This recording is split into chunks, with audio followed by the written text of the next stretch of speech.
या महत्त्वाच्या सण-उत्सवांच्या पार्श्वभूमीवर आज या ठिकाणी ही बैठक आयोजित केलेली आहे।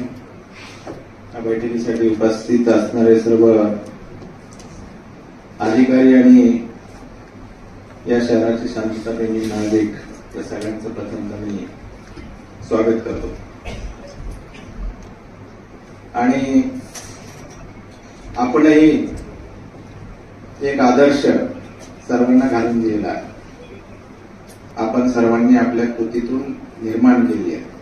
त्यासाठी खूप लोकांना कष्ट करावे लागतात, काही उद्दिष्ट डोळ्यासमोर ठेवून त्या दिशेने प्रयत्न करावे लागतात। आज शैक्षणिक क्षेत्रात असेल किंवा सांस्कृतिक क्षेत्रामध्ये शहराचं जे वैभव आहे किंवा एकंदर जिल्ह्याची जी ओळख आहे ती मला असं वाटतं की निर्माण करण्यामध्ये आपल्या प्रत्येकाचा जो रोल आहे तो अतिशय महत्वाचा आहे।